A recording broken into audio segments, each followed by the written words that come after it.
Hello again. You joined me today for another bike upgrade for my KLR. Today we're going to be doing some fork springs. We're also going to be doing a little fork oil change. I got some progressive fork springs. Progressive meaning that they get more tightly coiled at the end there. So as you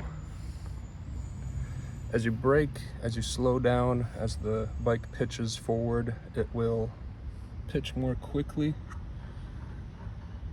at this section of the spring, and then as the spring compresses enough and it reaches this level, it will start to compress more slowly, and so it's a better feel for the motorcycle than the stock springs that are in there right now. The stock springs are very weak and they dive very easily, and so I decided to get some progressive springs so that it's a little bit safer to brake heavily.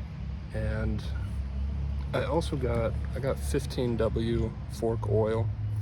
The stock oil in the KLR I think is 10W, and I wanted something a little more viscous, so I got a thicker fork oil so that diving is even less quick.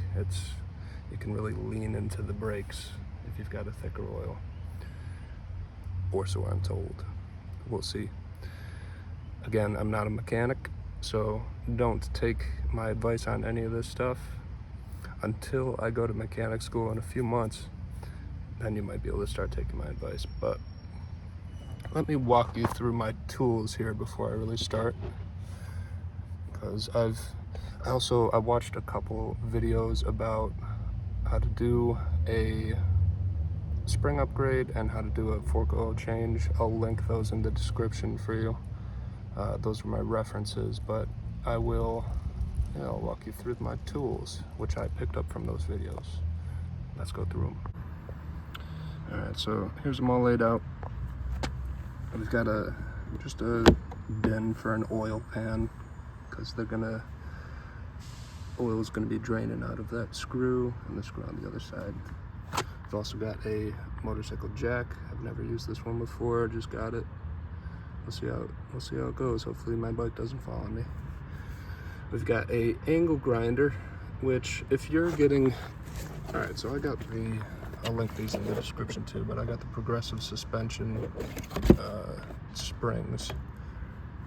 And in the video that I watched, these came with a little piece of PVC pipe that is supposed to be used as a spacer, and the spacers go at the very top of the forks here. The spring will run from about there to there, and then a spacer is used right at the top. And actually no, I would say the spring runs from right there, maybe. I'm not totally sure. I don't know how forks look like inside, but the stock spacers are metal, and they're very long because the stock springs are very short. I think the stock springs are only about half the size of these, and so they've got very long metal spacers. These ones I think were supposed to come with a piece of PVC pipe, but I've heard that people will cut down the metal spacers in there. And so since mine didn't come with any, I'm going to be using my angle grinder and cutting down the stock spacers in there. What else do I got? I got a funnel so I can pour my fork oil. I've got a towel so I don't trip all over my bike. I've got a nice little empty oil bottle there to put my used oil from this pan. Got some Simple Green and towel just in case I want to clean anything. I've got a piece of wire here. This was just garden wire that I found in Walmart. I've also got some markers there. The wire you're going to use to reach down into the fork after you've taken the cap off to sort of fish the spring out. And then I've got Sharpies, because when I eventually pour in my new oil, You want it to be 7.5 inches from the top. You want the level of the oil to be 7.5 inches from the top of the fork. And so what I'm gonna do is mark a little line 7.5 inches on one of these wires, and then just like dip it down and see if any sticks to it.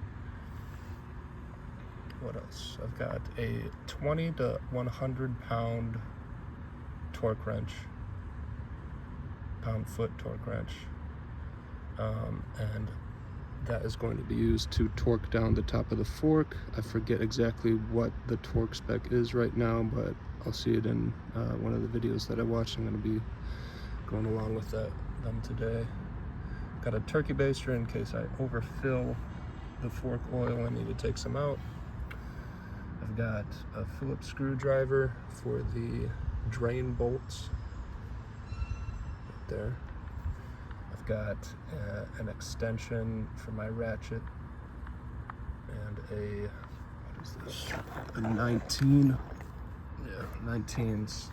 millimeter socket that's gonna take the top of the fork off, the fork cap.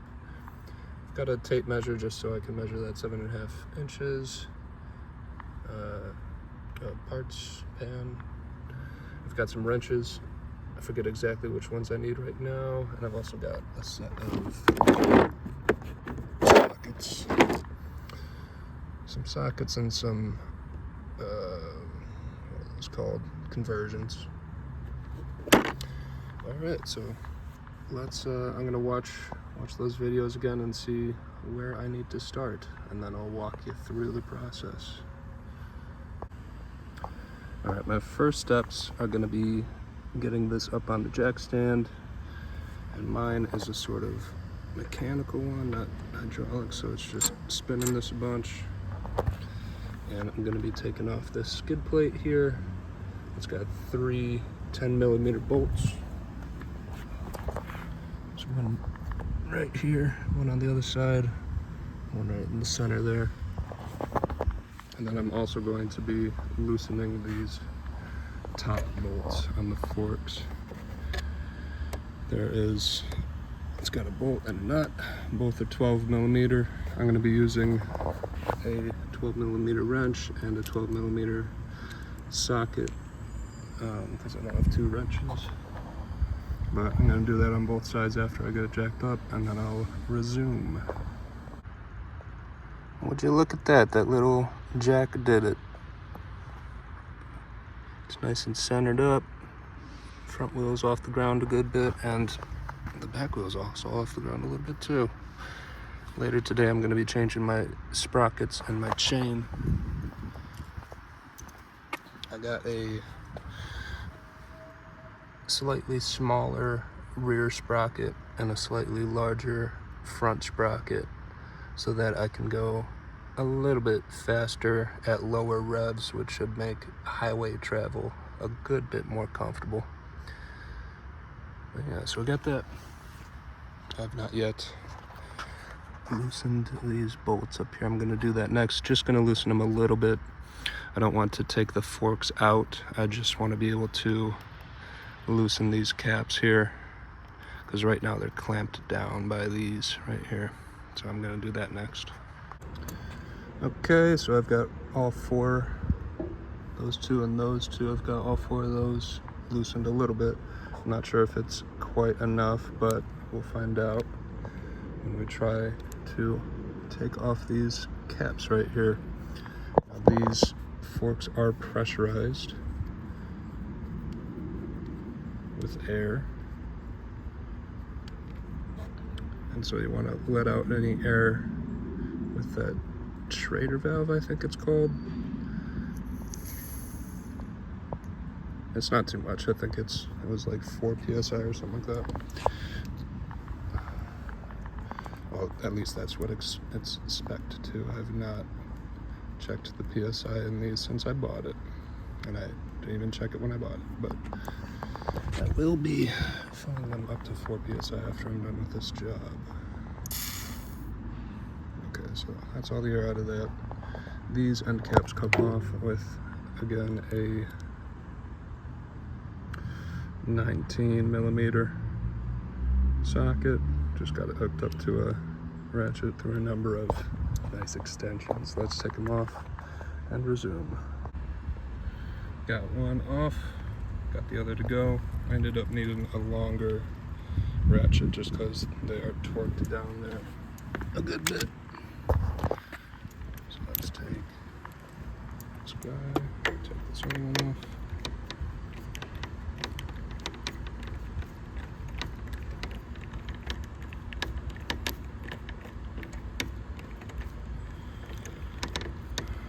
I do like this jack, but I'm definitely going to be graceful with it. It's not the most stable thing in the world. Alright, I'm going to set my phone down so I don't lose anything right there. And we've got both of our end caps off. So these are the spacers I was telling you about. There's one. It looks, these are some metal fragments. There's some metal fragments right there. I don't exactly know where those came from. Maybe the springs. Or maybe my threads. Maybe I did not loosen these end bolts, or these clamp bolts enough. This one came off better, it looks like. Hopefully that's not too huge an issue. If it is, I'll be buying a new fork tube and hoping that it's not overly expensive. Good to know for the future. Alright, so what is next? Next, I'm gonna take this one out too. Nice and dirty. Yeah, she needs some new fork oil. Gonna be cleaning those with some simple green. Next, we're taking those garden wires that I was showing you, and I'm gonna be reaching down in there and trying to take out. There is a little washer on top of the spring, and then there's the spring underneath it. And so you're gonna make a little hook with the wire, go down there and take it out. Alright, let me grab one. I think that'll work. If not, I'll just grab another one, but let's give it a shot. Alright, so I'm taking it, going down. We're just hooking. And we got the washer. Good enough for now. Set it down here. And let's try to get that spring.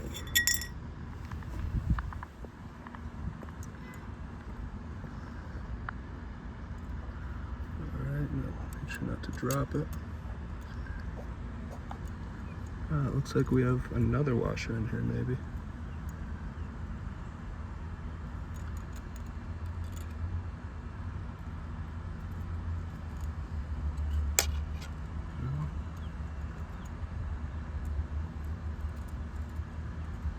I may need a second wire. This might not be sturdy enough. Rigid. Yeah, I'm gonna grab a second one. Now what I've done here is I've just wound two of these garden wires together. Hopefully that should be a bit more sturdy. Let's give it a shot.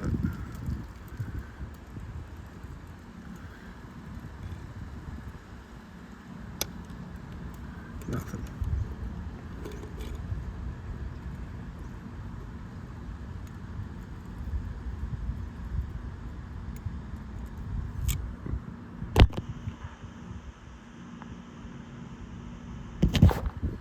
Maybe with a bit more of a pointy hook. I feel it catching on the spring there, that's hopeful.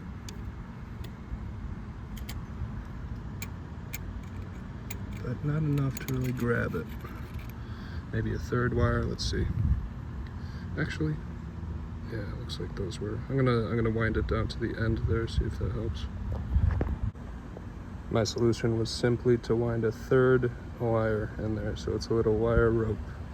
But I took the spring out, and it appears that the previous owner had already upgraded his from stock.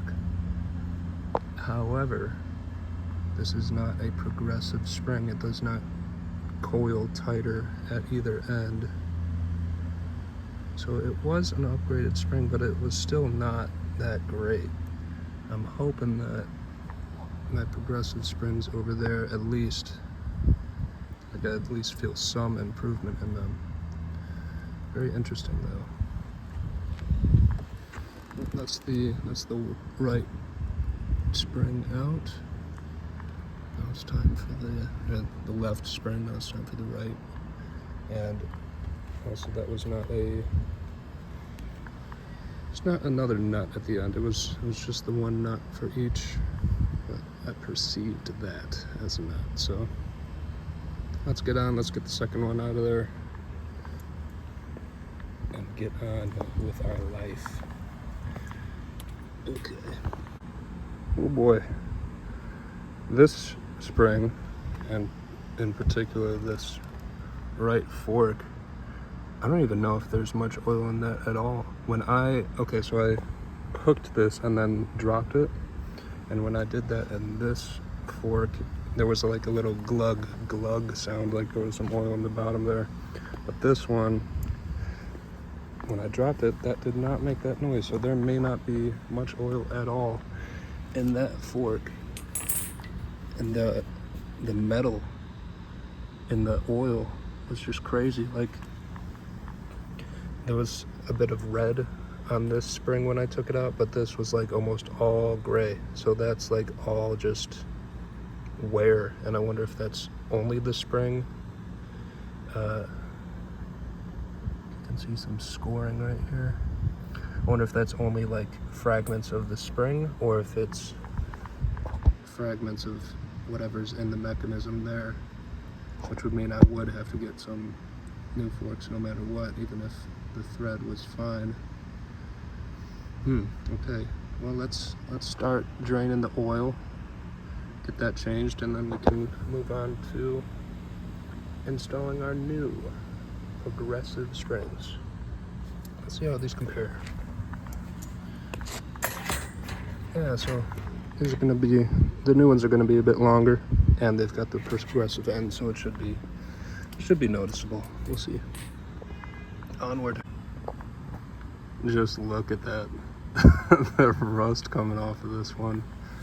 This spacer, this one was okay, and I want to say that was the one in that left fork that felt like it was filled with liquid, but that right one there, I might have been driving around on no right fork oil.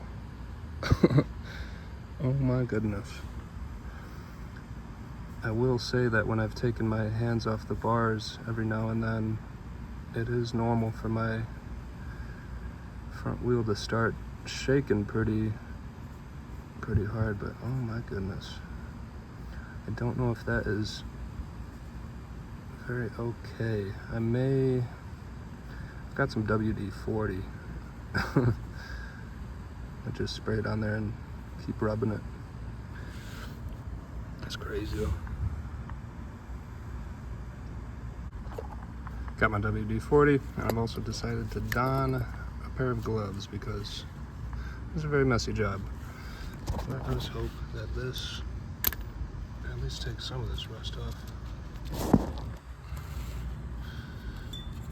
Just gonna spray it.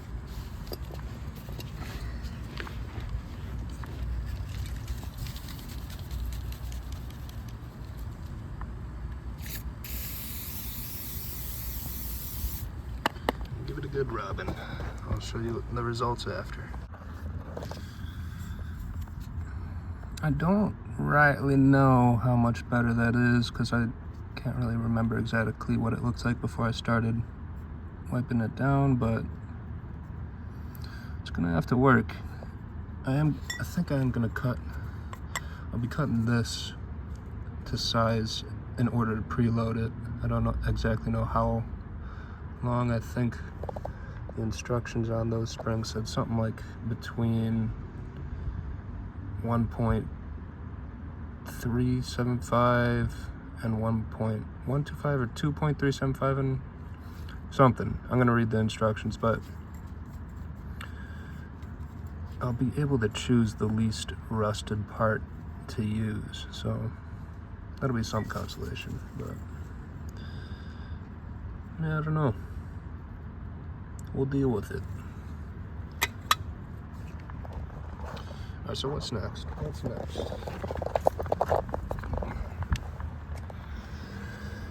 We've got the springs out, we got the spacers out, we got the washers out. Next, we're going to be draining our oil. And we're going to be unscrewing these right here, we'll be using our oil pan, draining it, and that'll be that. Drain the other side. Hopefully at least some comes out of this one. That's crazy. Pretty sure there's a good bit in here, but we'll see. Alright, so I got this little screw out of there. I put it in my parts tray.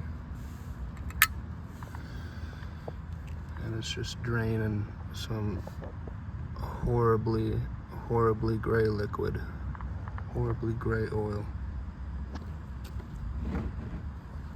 There is not a lick of color in that.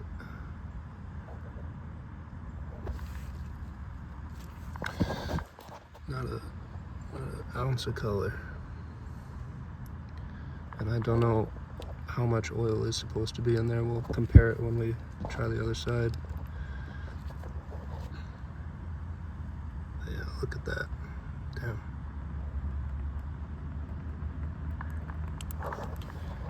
It's so thick too. You can see the metal in it. That's crazy. Onward. Okay, we've got our left fork draining now, and it doesn't look any more or any less filled with metal. Although I wonder if this was just like gray oil to start out with, who knows. But this is draining now, and it doesn't necessarily look like it had any less oil in it either, so I'm not entirely sure. Maybe it wasn't too bad. I've got my towel over here just catching the drops from the other side. Next, we're going to be taking the wheel and pushing it up, and I'll be putting this pan directly underneath the wheel, and supposedly some more oil should squirt out of both of these forks when I do lift it up. Unfortunately, I don't have a camera stand right now, so I can't show any of this process, but we'll get better as we put more videos out. That's all I'll say. Give me like 6 months, 9 months, and I'll have a nice camera and a tripod, and I'll be able to record all this a little better. You'll be actually able to follow me as I'm going. But that's that. I also did want to say that I'm going to be changing this caliper soon. These KLR calipers are very weak. I'm also going to be changing this brake disc to a much, I'll be wiping that off, but I'll be changing the brake disc to a much wider one. We'll be changing the caliper to a more powerful one off of a Suzuki SV650. It's got two pistons where this one has one. This SV650 has two. It's got a much wider pad as well. I think the pads on this one are like totally worn down. It does not feel good when I've been braking over the last couple weeks.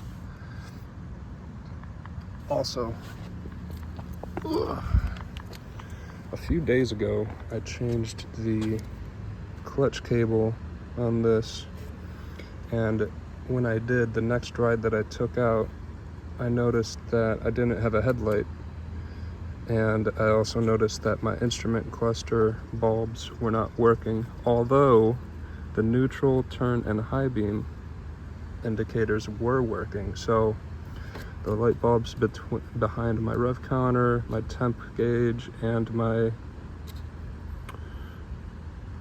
speedometer, tachometer, that's what it is, tachometer, speedometer.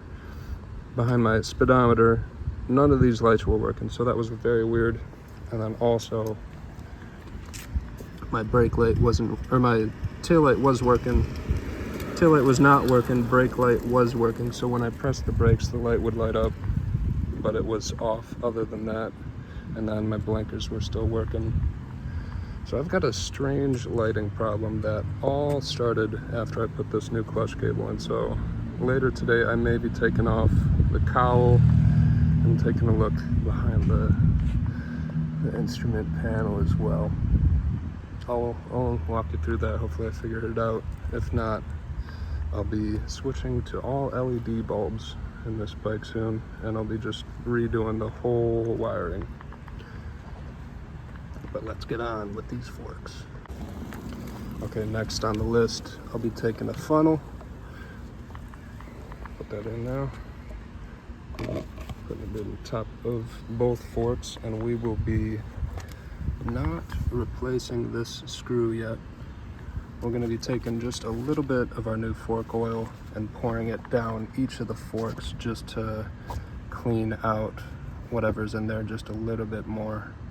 Because yeah, you see it's still crazy gray stuff coming out. So we'll be pouring new fork oil in, letting it drain a little bit more, and going on from there. So right now it's draining through, and as you can see, especially on this side, this new fork oil is just like water clear. This is still carrying a bunch of gunk, but can you believe that color? Oh my gosh. This is a 2001 machine,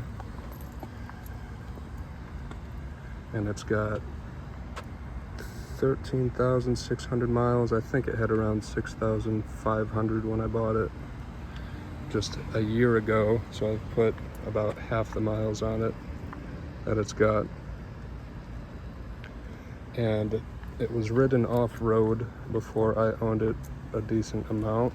I've only ridden it on-road so far. I just got some off-road tires, so I'll be taking it on some trails soon, but yeah. I imagine that the fork oil was changed when those springs were put in, but who knows? Did not get very much information from the guy I bought it from.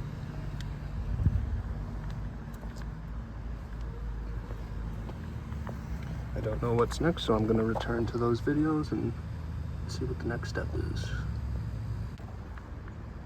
So it looks like the next step of the process is to refill the fork tubes with oil. So I'll be putting those Phillips screws back in the drain plugs. And from the video that I saw of the guy with the Gen-1 KLR, it looks like he let the jack down, took this pan out of the way, and then let the bike sit as far down as it will go. And so I'll show you that as it's happening, and then fill the tube with oil, and then I'll be moving to put the new springs in. But that all being said, I just realized it's almost 3 p.m. I've been out here since 1 o'clock, I think, and I ate breakfast at like 7 a.m. So I'm getting hungry. I'm gonna call a DoorDash and have it take me some food while I'm out here working, because I'm getting a little lightheaded. Not too bad, but I need some water. I need some food. Yeah, this is more of a vlog style motorcycle instruction rather than legit motorcycle instruction. This is just me hanging out, working on my bike. Let's get some lunch. All right, so right now I just ordered some lunch. I ordered some bole and that appears to be going the wrong way. I ordered some bole and a nice little fountain drink. So that'll be coming in about 20 or 30 minutes. I'll take a little lunch break. I'm actually, okay, never mind. I've got a little lock thing here, so I'm just wrecking my frickin' jack right now. I'm a professional. Don't get it twisted. I'm going to, all right, so what I'm doing, I'm gonna jack this up a little bit, whichever way it is, right probably. I'm gonna take this lock out, and then I will lower my whole bike down so that the forks are totally compressed. And that will also have the added benefit of pushing some more, just whatever oil is left in there, out. And then I will be filling up the forks up there. So I'll show you a little bit of that once I do figure out this freaking lock thing. Oh my gosh, I'm an idiot. Onward. All right, and that is what it looks like when you're using a jack correctly. Wheels on the ground, the bike's still stable, and we're just gonna let it down until the fork is totally compressed. You see it? See it moving right there? Maybe. I don't know how clear that is on camera. My hand's shaking and all that, but yeah, it's gone.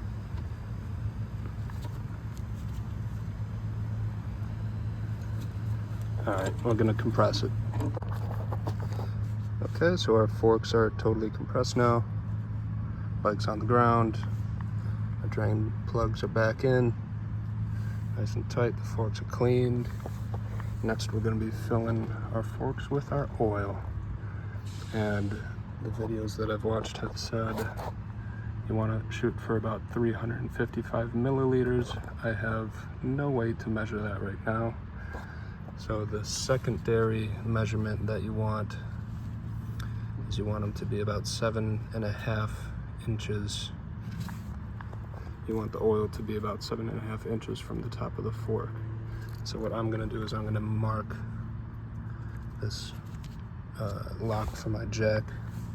You can use a wire, you can use whatever. I'm gonna mark this lock at about 7.5 inches, wherever that lines up. And then as I'm pouring oil in, I will occasionally dip it down, see if it brings up any oil on the end. And when it just barely touches it from the mark, then I will know that I've got enough oil in each fork. Let's do it. Okay, I'm back. I just finished my lunch.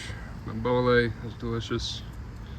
I'm gonna fill up these fork tubes with this here oil.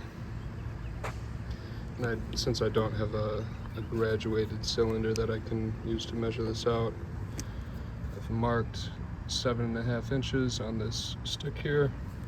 And if I need to take any out, I'll just use this turkey baster. Excuse me. All right. I will talk to you after I'm done. Okay, it's getting pretty sunny out, pretty hot.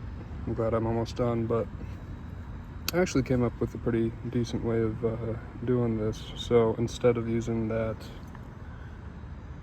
lock down there for my jack as a dipstick, I decided to use the turkey baster itself. I marked off a little mark 7.5 inches up, just happened to be at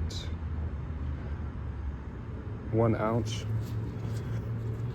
And then I poured a decent amount of oil down each fork and then just stuck it down and slurped up enough oil until it was not slurping anymore when it was placed down to that 7.5 inch mark. So each of these forks have enough oil in. Next, we are going to jack the bike back up, I believe, and then put our new forks in, put our washers in, and then I will be cutting down my spacers down there with my angle grinder. After that, we'll put the spacers back in. We will put the end caps back in. We'll screw them on, and then we'll torque them down. I forget which torque value they require, but I will point that out when I get to it. And then, what else? That might be it. Obviously, once the fork caps are torqued down, we will torque down these clamp bolts as well. I don't know what those clamp to either yet. And then I'll take it over to Lowe's so that I can use their free air compressor and fill each of these with just a tiny bit of air, like 4 psi I think it was. So, yep, next steps. Okay, I've got my progressive spring. I'll be inserting this more tightly bound side down, more tightly wound. There's one. Let's get the other.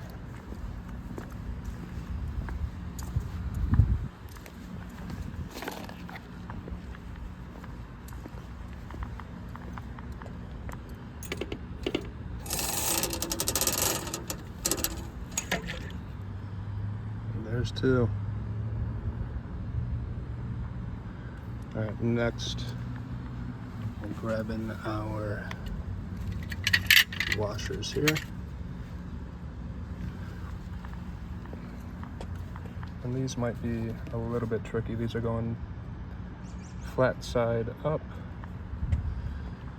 And we're just gonna drop them in there. And I should be able to reach those springs with my finger if I need to. Just drop that in. That one fell in flat, very nice. This one, just hold the bars steady. This one needs a little coaxing. Flat side up. Perfect. Now comes a slightly more difficult part. Now we've got to cut ourselves a length of metal spacer. And again, I've seen people who have gotten these specific progressive springs receive a piece of PVC pipe. Mine did not come with it, so I will need to be using this here angle grinder. I've never used this one before, but I have used an angle grinder, and I will also need to be measuring out a specific length. I don't know what length I will need yet, but I'll find it in these instructions, which came with the progressive springs. Alright, I'm gonna do a little research and get back to you. Okay, I'm just getting some shade right now out of the sun, reading these instructions, and it appears I installed the springs the wrong way around, so we'll need to go back up there, and it says to install the springs with the close wound coils up and adjust the preload. So I put the close wound coils down. I'll need to flip those around, and then for preload, what I'll be doing is I will measure from the top of the spring to the top of the fork tube, and then I will subtract the length of the cap here, and that will be the length of the spacer if it has 0 preload. And I'm not too sure how to do preload, so I think I may just do the middle of these two values here. So I will add 0.25 inches, a quarter inch, to whatever that length was between the top of the spring and the top of the tube. So whatever that length is minus the length of the cap plus 0.25. Yeah, I'm not too sure how exactly to measure preload, but that'll come with time. And then for how haphazardly I filled the tubes with oil, it has a way to remedy that. If it feels like my bike is bottoming out too easily, I can just add a little bit more oil in quarter-inch increments. And if it feels like it's too stiff as I'm riding, I can take oil out in quarter-inch increments. So over the next few days, I'll be paying attention to how the bike feels, and if I need to do something like that, then I will. After installing the new springs, we recommend 0 air pressure. Interesting, okay. So I guess these springs account for the fact that my forks could be pressurized, so that's kind of nice. I won't have to deal with that. All right, so I'm gonna flip my springs around, and then I'm going to take my measurements.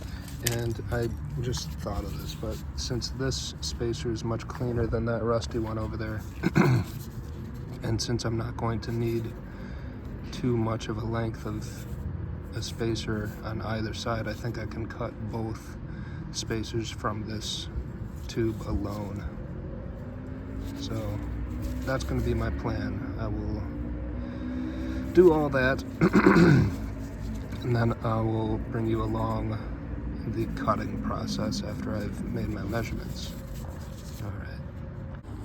Okay, just for further clarification, this is what I was talking about with the measurements. So I measured from the top of that washer right there to the very top of this fork, and that was 2 1/4 inches. And then I measured from right at the bottom of that little lip right there to the bottom of this cap, and that was 5/8 inches. So 2 1/4 minus 5/8, whatever that is.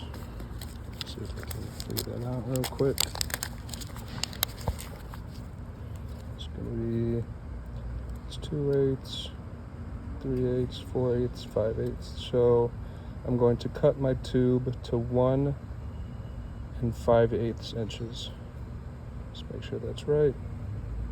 Yes, 1 5/8 inches. Let's just double check that this will work. So 1 5/8 inches. It's right there. That's plenty of room. So yep, I'm gonna cut both spacers from this piece of tube 1 5/8 inches each. Actually, no, it's not that. So 1 5/8 inches is without any preload at all, but if I want to add that 1/4 inch of preload, I'm going to add a 1/4 inch onto 1 5/8 inches. So whatever that comes out to. So 1 5/8 plus a 1/4 is going to put me at 1 7/8. So almost 2 inches. 1 7/8. All right. I am going to figure out this angle grinder, and I'm going to cut my tube,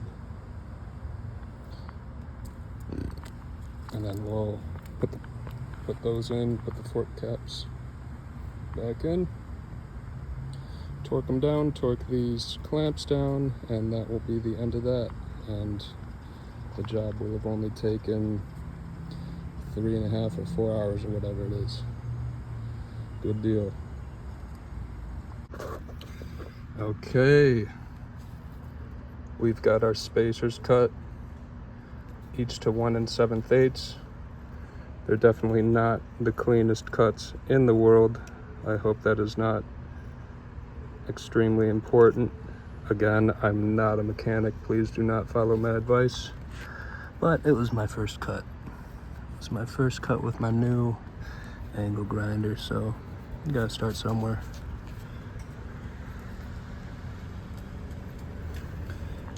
But let's put them in. Drop them in there.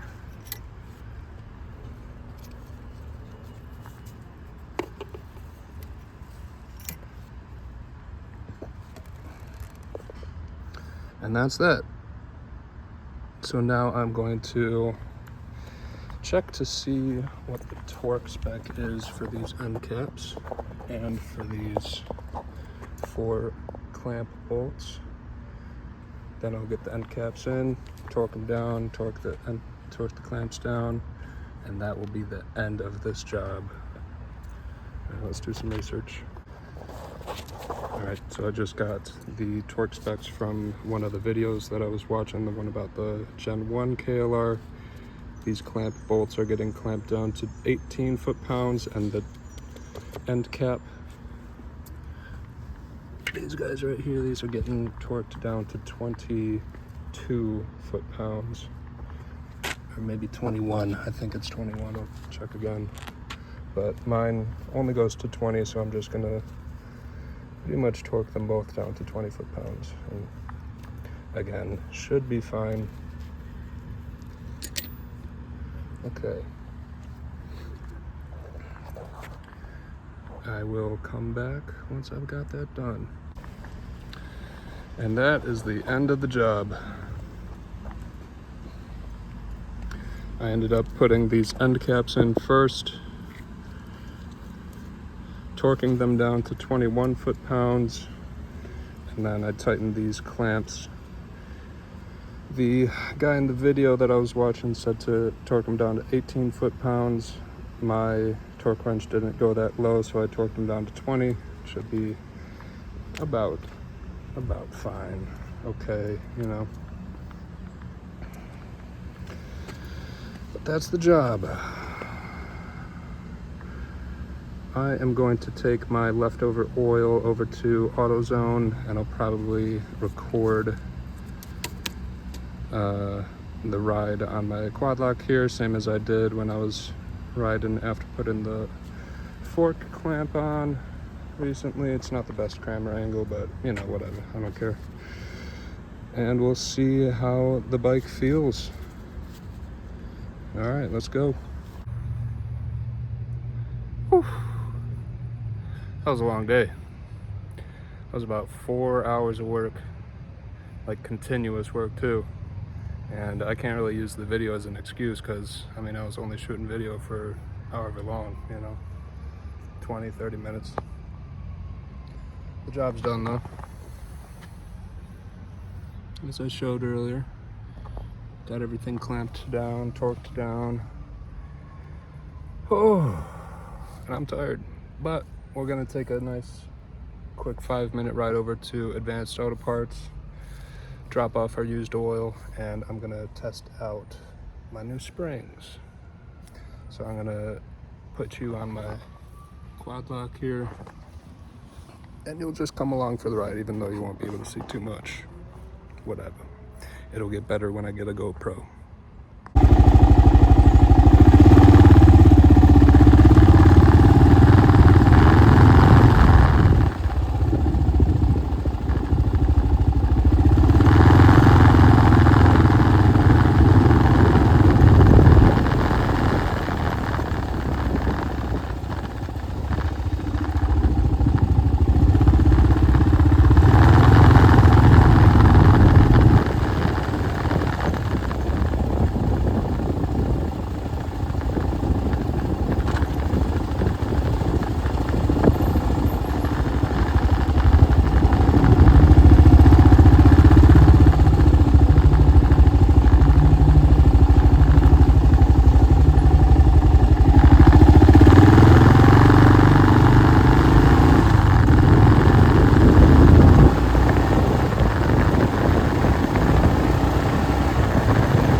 yeah, that was a long day.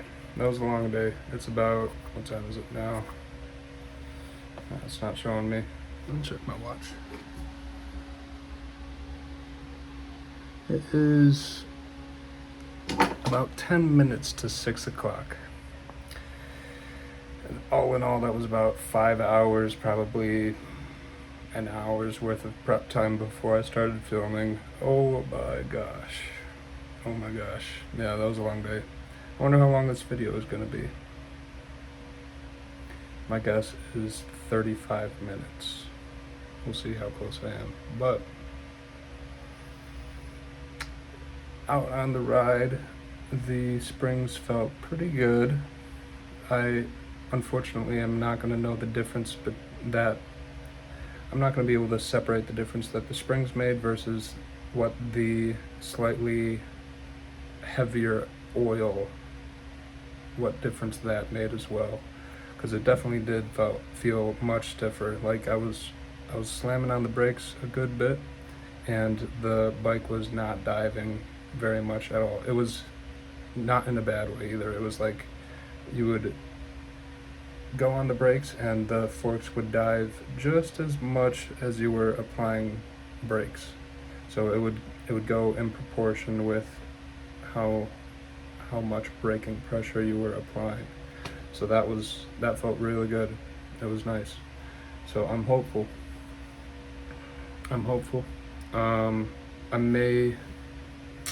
may have to take out a little bit of oil, but I'm not sure. I think in the near future, I'm going to order my new brake calipers from the SV650 and the new brake disc that I was talking about earlier in the video, because the brakes that I have right now, I'm sure that the pads are just like gone at this point, or close to it, and it doesn't help that the stock caliper on the KLR is so weak. It's crazy that they put it on there. It's like a 600-pound vehicle, but whatever. I'm gonna order a new caliper. Gonna order lots of new brake parts, new brake hose. I don't know if I'll do a new master cylinder or not. People have said that the stock KLR master cylinder goes pretty well with the SV650 caliper.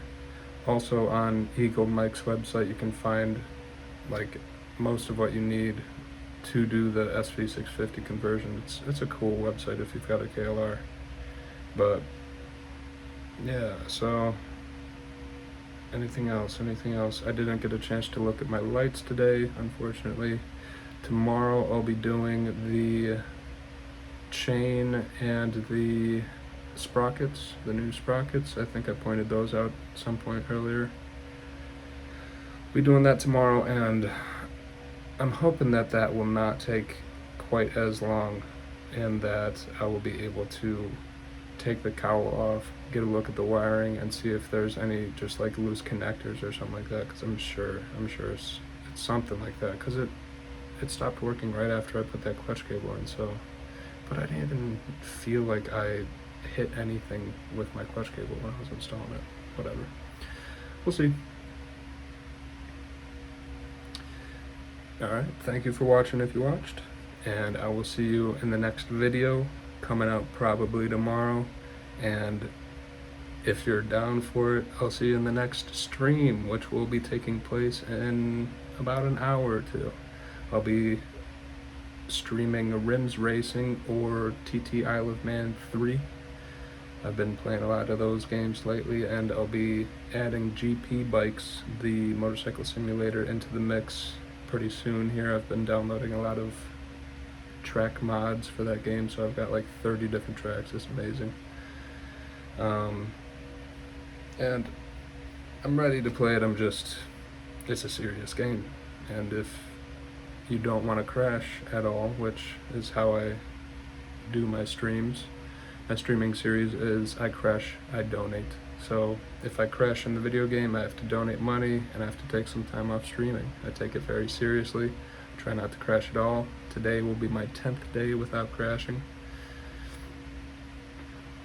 So yeah, if that interests you, feel free to subscribe to my channel and check out the stream now and then. I stream just about every day, and a lot more upgrade videos like this will be coming out soon. They won't be very instructional, as I said. I'm not a mechanic. I'm doing a lot of this stuff free form, probably not the best procedures, but they'll be adequate. So don't take my advice. That's all I'm saying. Don't take my advice. But watch the stream, watch the videos for entertainment purposes.